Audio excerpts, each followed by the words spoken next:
Bilang paggunita ng Araw ng Kagitingan, sinulit ng mga kababayan nating mananakay ang handog na libreng sakay ng LRT2 at MRT3. Yan ang ulat ni Elijah Canlas.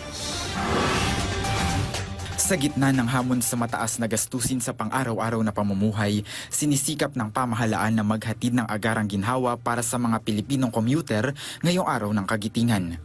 Naabutan naming papasok sa trabaho si Ella, isang call center agent sa Ortigas. Hindi lamang aniya pamasahe ang kanyang natipid sa araw na ito, may pandagdag pa siya sa kanyang baon. For me, sobrang mahalaga siya kasi yung pamasahe for today, pangdagdag na lang pangkain. Yun. Thank you din kay Pangulo. Hindi lamang mga manggagawa ang makikinabang sa naturang inisyatiba, kundi maging ang mga pamilyang may mahahalagang lakad o okasyon ngayong araw.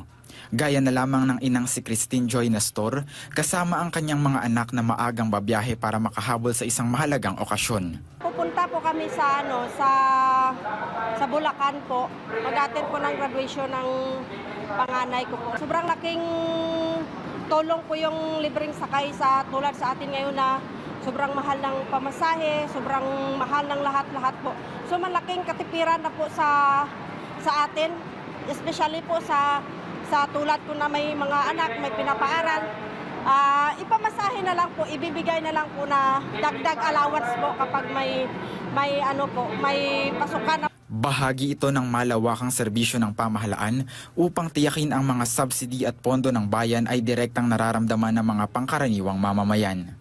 Mula sa MRT Line 3 hanggang sa LRT Line 2, libo-libong pasahero ang inaasahang makakatipid ng kanilang gastusin sa transportasyon sa pagitan ng alas 7 hanggang alas 9 ng umaga at alas 5 ng hapon hanggang alas 7 ng gabi. Para sa mga padre de pamilya na gaya ni Edong, ang bawat pisong natitipid mula sa libreng serbisyong ito ay malaking ambag na sa pang-araw-araw na budget ng kanilang pamilya. Napakalaking bagay sa amin yun ng mga commuters, no?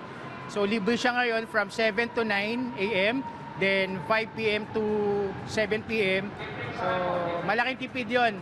Salamat sa nag-organize. Ipinahayag ng pangasiwaan ng MRT3 at LRTA na bagaman dinadagsa ng maraming tao ang istasyon, nananatiling maayos at ligtas ang daloy ng mga pasahero sa tulong ng mga security personnel na nakahanda sa anumang aberya. Bilang pagpapalawig naman sa pagkilala sa mga veteranong bayani, binigyang diin ng Light Rail Transit Authority o LRTA na magpapatuloy ang libreng sakay para sa kanila sa buong linggo ng Philippine Veterans Week. Mula April 5 hanggang April 11, maaaring sumakay ng libre sa LRT Line 2 ang mga veteranong bayani.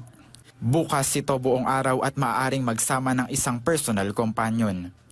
Kinakailangan lamang magpakita ng valid ID mula sa Philippine Veterans Affairs Office o PVAO sa mga security personnel ng istasyon.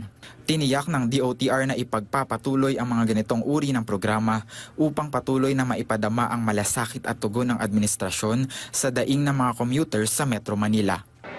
Sa panahon ngayon na pinagkakasya ni Juan ang bawat piso, laking tulong at kaginhawahan ng libreng sakay ng DOTR para sa sambayan ng Pilipino. Ito ang agarang tugon ng kagawaran upang matugunan ang araw-araw na pasanin ng mga commuter sa kabila ng paglalatag ng mga solusyon para sa mas maayos na sistema ng transportasyon. Elijah Canlas para sa Pambansang TV sa Bagong Pilipinas.